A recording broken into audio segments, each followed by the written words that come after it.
लेकिन सबसे शायद बात करना संभव नहीं होता है। लेकिन अलग अलग समय में आप में से कईयों से किसी न किसी रूप में मुझे संपर्क में रहने का अवसर मिला है, बातचीत करने का अवसर मिला है। लेकिन मेरे लिए खुशी है कि आप समय निकाल करके मेरे निवास स्थान पर आए और परिवार के एक सदस्य के रूप में आए हैं। तो आपकी सिद्धि का यश आपके साथ जुड़ करके जैसे हर हिंदुस्तानी गर्व करता है, मैं भी गर्व कर रहा हूं। आप सबका मेरे यहां बहुत बहुत स्वागत है। देखिए, 2 दिन बाद देश आजादी के 75 वर्ष पूरा करने वाला है। एक गर्व की बात है कि देश आप सभी की मेहनत से एक प्रेरणादायक उपलब्धि के साथ आजादी के अमृत काल में प्रवेश कर रहा है। साथियों, बीते कुछ हफ्तों में देश ने खेल के मैदान में 2 बड़ी उपलब्धियां हासिल की हैं। कॉमनवेल्थ गेम्स में ऐतिहासिक प्रदर्शन के साथ साथ देश ने पहली बार चेस ओलंपियाड का आयोजन किया। न सिर्फ सफल आयोजन किया है, बल्कि चेस में अपनी समृद्ध परंपरा को जारी रखते हुए श्रेष्ठ प्रदर्शन भी किया है। मैं चेस ओलंपियाड में हिस्सा लेने वाले सभी खिलाड़ियों को और सभी मेडल विजेताओं को भी आज इस अवसर पर बहुत बहुत बधाई देता हूं।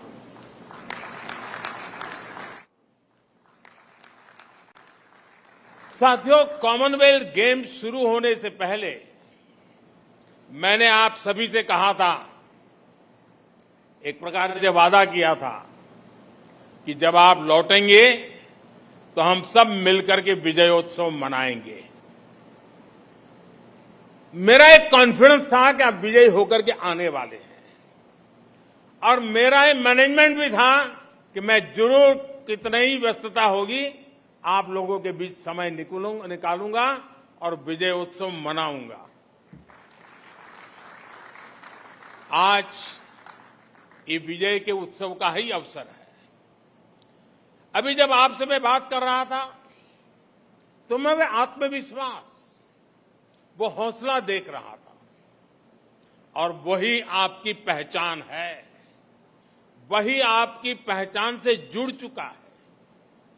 जिसने मेडल जीता वो भी, और जो आगे मेडल जीतने वाले हैं वे भी आज प्रशंसा के पात्र है। साथियों, वैसे मैं आपको एक बात और बताना चाहता हूं। आप सभी तो वहां मुकाबला कर रहे थे, लेकिन हिंदुस्तान में क्योंकि टाइम डिफरेंस रहता है, यहां करोड़ों भारतीय रत जगा कर रहे थे। देर रात तक आपके हर एक्शन, हर मूव पर देशवासियों की नजर थी। बहुत से लोग अलार्म लगाकर सोते थे कि आपके प्रदर्शन का अपडेट लेंगे। कितने ही लोग बार बार जाकर चेक करते थे कि स्कोर क्या हुआ है, कितने गोल, कितने पॉइंट हुए। खेलों के प्रति इस दिलचस्पी को बढ़ाने में, ये आकर्षण बढ़ाने में आप सबकी बहुत बड़ी भूमिका है, और इसके लिए आप सभी बधाई के पात्र हैं। साथियों, इस बार का जो हमारा प्रदर्शन रहा है उसका ईमानदार आकलन सिर्फ मेडल की संख्या से संभव नहीं है। हमारे कितने खिलाड़ी इस बार नेक टू नेक कम्पीट करते नजर आए, ये भी अपने आप में किसी मेडल से कम नहीं है। ठीक है कि 0.1 सेकंड, 0.1 सेंटीमीटर का फासला रह गया होगा, लेकिन उसे भी हम कवर कर लेंगे, ये मेरा आपके प्रति पूरा विश्वास है। मैं इसलिए भी उत्साहित हूं कि जो खेल हमारी ताकत रहे हैं, उनको तो हम मजबूत कर ही रहे हैं, हम नए खेलों में भी अपनी छाप छोड़ रहे हैं। हॉकी में जिस प्रकार हम अपनी लेगेसी को फिर हासिल कर रहे हैं, उसके लिए मैं दोनों टीमों के प्रयास, उनकी मेहनत, उनके मिजाज, उसकी बहुत बहुत सराहना करता हूं, भूरी भूरी प्रशंसा करता हूं। पिछली बार की तुलना में इस बार हमने 4 नए खेलों में जीत का नया रास्ता बनाया है। लॉन बाउल्स से लेकर एथलेटिक्स तक अभूतपूर्व प्रदर्शन रहा है। इस प्रदर्शन से देश में नए खेलों के प्रति युवाओं का रुझान बहुत बढ़ने वाला है। नए खेलों में हम इसी तरह अपना प्रदर्शन और सुधारते चलना है। मैं देख रहा हूं, पुराने सारे चेहरे मेरे सामने हैं। शरद हो, किदाम्बी हो, सिंधु हो, सौरभ हो, मीराबाई हो, बजरंग हो, विनेश, साक्षी, आप सभी सीनियर एथलीट्स ने उम्मीद के मुताबिक लीड किया है, हर एक का हौसला बुलंद किया है। और वहीं हमारे युवा एथलीट्स ने तो कमाल ही कर दिया है। गेम्स की शुरुआत से पहले मेरी जिन युवा साथियों से बात हुई थी, उन्होंने अपना वादा पूरा निभाया है। जिन्होंने डेब्यू किया है, उनमें से 31 साथियों ने मेडल जीते हैं।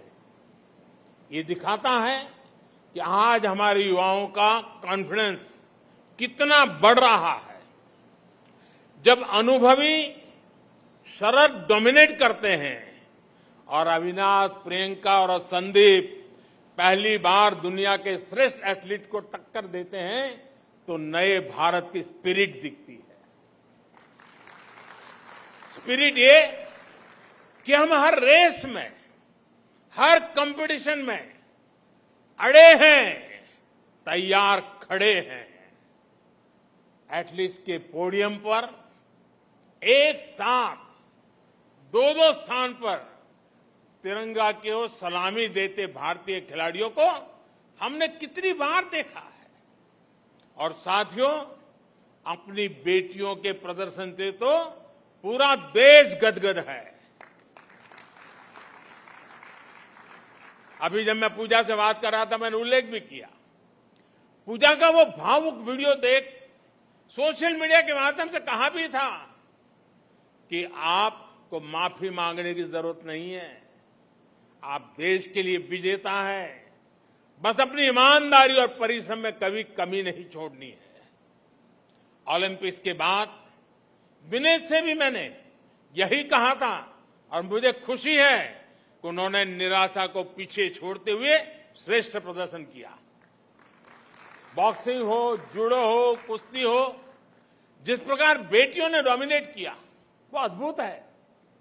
नीतू ने तो प्रतिद्वंदियों को मैदान छोड़ने पर ही मजबूर कर दिया। हरमनप्रीत के नेतृत्व में पहली बार नहीं, क्रिकेट में बेहतरीन प्रदर्शन किया है।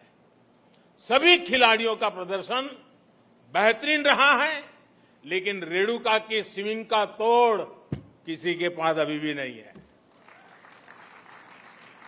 दिग्गजों के बीच टॉप विकेट टेकर रहना कोई कम उपलब्धि नहीं है।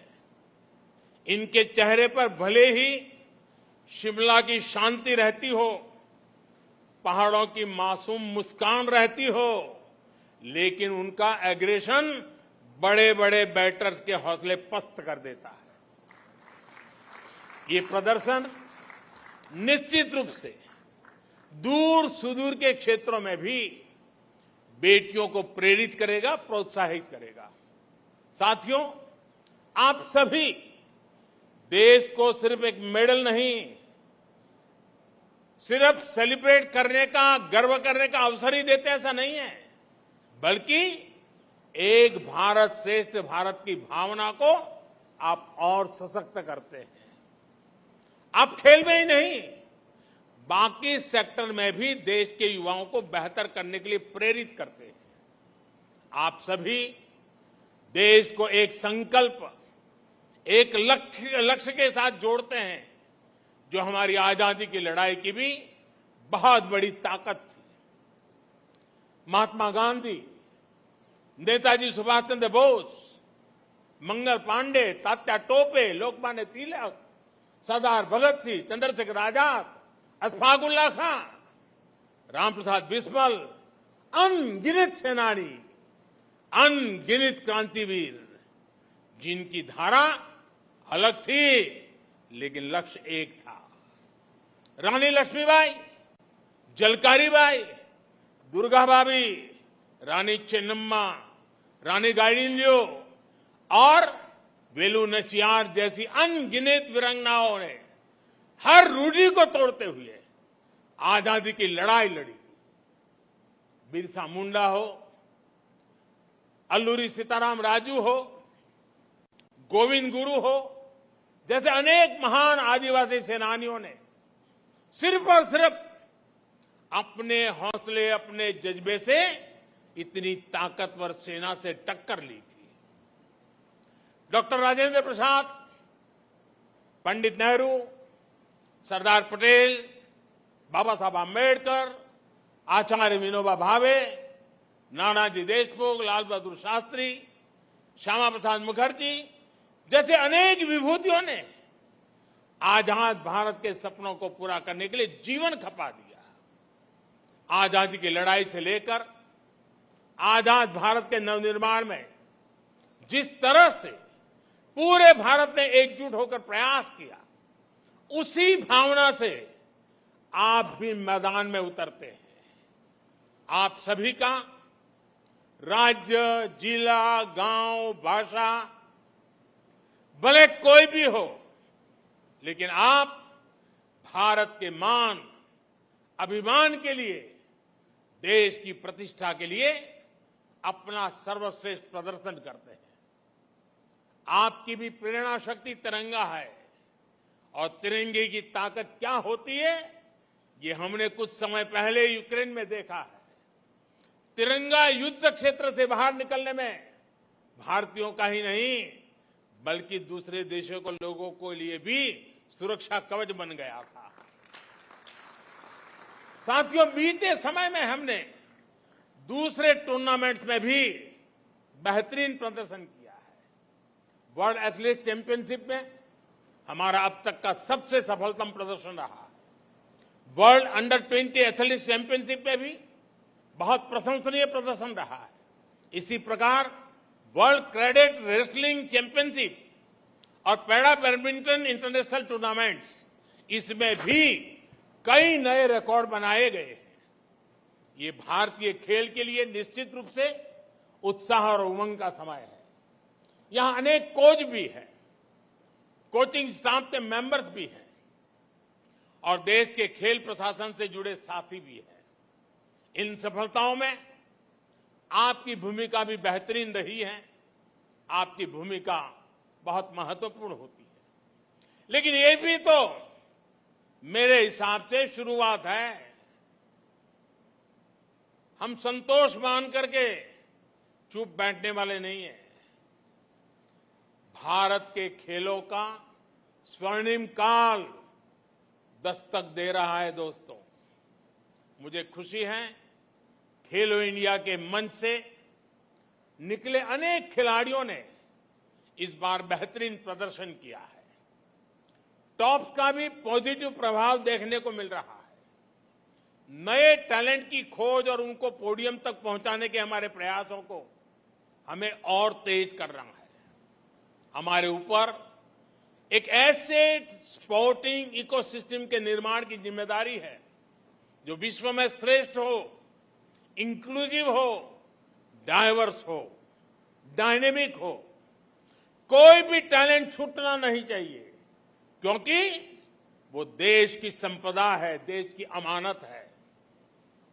मैं सभी एथलीट से आग्रहपूर्वक कहूंगा कि आपके सामने अब एशियन गेम्स हैं, ओलंपिक्स हैं, आप जमकर तैयारी कीजिए। आजादी के 75 वर्ष पर मेरा आपसे एक और आग्रह है। पिछली बार मैंने आपसे देश के 75 स्कूलों, शिक्षण संस्थानों में जाकर बच्चों को प्रोत्साहित करने का आग्रह किया था। मीट द चैंपियन अभियान के तहत अनेक साथियों ने व्यस्तताओं के बीच ये काम भी किया है। इस अभियान को जारी रखें। जो साथी अभी नहीं जा पाए हैं, उनसे भी मेरा आग्रह है कि आप जरूर जाएं। आपको देश का युवा अब रोल मॉडल के रूप में देखता है और इसलिए आपकी बातों को वो ध्यान से सुनता है, आपकी सलाह को अपने जीवन में उतारने के लिए वो उतावला है और इसलिए आपके पास ये जो सामर्थ्य पैदा हुआ है, जो स्वीकृति बनी है, जो सम्मान बढ़ा है, वो देश की युवा पीढ़ी के लिए भी काम आना चाहिए। मैं फिर एक बार आप सबकी इस विजय यात्रा को अनेक अनेक शुभकामनाएं देता हूं, बहुत बहुत बधाई देता हूं। धन्यवाद। तो आप प्रधानमंत्री नरेंद्र मोदी को सुन रहे थे। इस बार कॉमनवेल्थ गेम्स में भारत की झोली में कुल 61 पदक आए हैं, जिसमें आप प्रधानमंत्री नरेंद्र मोदी को उन तमाम खिलाड़ियों को संबोधित करते हुए सुन रहे थे जो पदक लेके देश को गौरवान्वित कर रहे हैं। और आप देख रहे हैं तस्वीरें इस समय कार्यक्रम के दौरान की। ये बड़ी खबर और बड़ी तस्वीर। 15 अगस्त से पहले एक संदेश यहां जाता है कि खेल के प्रति बढ़ती जागरूकता और लोगों की रुचि देश का नाम पूरी दुनिया में रोशन कर रही है। प्रधानमंत्री नरेंद्र मोदी ने उन तमाम खिलाड़ियों को शुभकामनाएं दी जिन्होंने देश की झोली में पदक लाए और भारत को नंबर 4 पर पहुंचाया।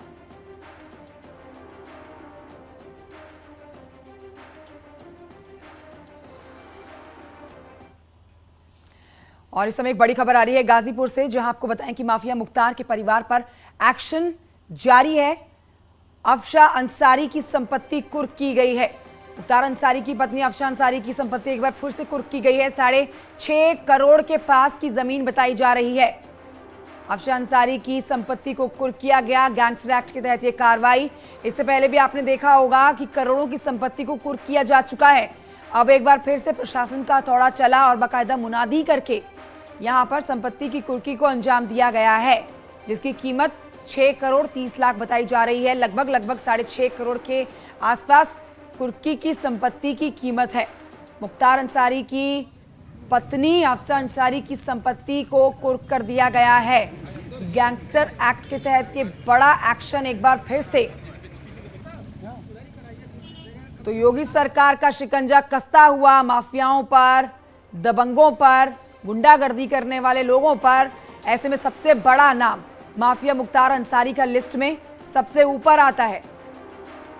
परिवार के ऊपर एक्शन लगातार जारी और आप देख रहे हैं बीते कुछ दिनों से एक्शन ज्यादा कड़ा हो गया, क्योंकि करोड़ों की संपत्ति जो है वो कुर्क की जा चुकी है। और आज एक बार फिर से 6 करोड़ 30 लाख की संपत्ति है जिसे कुर्क कर दिया गया है। ग्राउंड जीरो से आपके सामने तस्वीरें। सूचना बोर्ड लगाया गया, मुनादी की गई और उसके बाद कुर्की की इस कार्रवाई को अंजाम दिया गया है। तो बड़ा संदेश जाता है ऐसे में माफियाओं के खिलाफ। मनीष मिश्र और जानकारी के साथ इस खबर पर मौजूद है। मनीष, ये पहली बार नहीं लिया गया एक्शन। इससे पहले भी हमने दिखाया कि माफिया मुख्तार अंसारी के परिवार की जो संपत्ति है, परिवार के खिलाफ जो एक्शन है वो कुर्की के रूप में लिया गया है। लेकिन आज की तस्वीरें जो हैं ये एक बड़ा संदेश देती है। 6 करोड़ 30 लाख रुपए की जमीन को कुर्क किया गया। अंजन बिल्कुल सही कह रही हैं और माफिया मुख्तार अंसारी के खिलाफ कोई पहली कार्रवाई नहीं है। योगी सरकार पार्ट 1 से ही लगातार माफिया मुख्तार अंसारी, उसके करीबियों, उसके रिश्तेदारों, उसके नातेदारों, उसके खास लोगों पर लगातार पुलिस प्रशासन और कानून अपना शिकंजा कसता जा रहा है। अब तक अगर बात करें तो मुख्तार अंसारी, उसके करीबियों और रिश्तेदारों के करीब 200 करोड़ रुपए कीमत की संपत्तियों को कुर्क किया जा चुका है, सीज किया जा चुका है। पिछले दिनों ही मुख्तार अंसारी के खास गुर्गे भीम सिंह के लखनऊ और गाजीपुर स्थित संपत्तियों को पुलिस प्रशासन ने कुर्क किया था। साथ ही मुख्तार अंसारी के बड़े भाई बीएसपी सांसद अफजाल अंसारी की 15 करोड़ की संपत्ति कुर्क की गई थी। पिछले हफ्ते ही मुख्तार अंसारी की पत्नी की 4 प्लॉट्स को गाजीपुर पुलिस ने कुर्क किया था और आज इसी कड़ी में मुख्तार अंसारी की पत्नी आफता अंसारी के नाम 2 प्लॉट्स, 2 जमीनें हैं जो सदर कोतवाली क्षेत्र के रजबेपुर में है और फतेहुल्लापुर में है। दोनों को पुलिस ने ओके मनीष मिश्रा, बहुत शुक्रिया आपका जानकारी के लिए। हाथरस में वकीलों ने प्रदर्शन किया और लोक अदालत का बहिष्कार किया, रास्ते पर जाम लगा दिया। इसके साथ वकीलों ने तारीख पर आए मुजरिम के परिजनों को वापस लौटा दिया। वकीलों के प्रदर्शन को देखते हुए इलाके में भारी पुलिस फोर्स तैनात कर दी गई है। उधर बरेली में बिहार झारखंड के प्रवासी लोगों का प्रदर्शन देखा गया है। निवेश के नाम पर ठगी का शिकार हुए लोग बड़ी संख्या में कैनविज ऑफिस के बाहर पहुंचे हुए हैं। कंपनी के मालिक कन्हैया गुलाटी की गिरफ्तारी की मांग कर रहे हैं, इसको लेकर प्रदर्शन कर रहे हैं। खबर है कि इससे पहले भी ये लोग बिहार और झारखंड से बरेली पहुंचकर प्रदर्शन कर चुके हैं। कन्हैया गुलाटी पर देश भर में धोखाधड़ी के 100 से ज्यादा मुकदमे दर्ज हैं।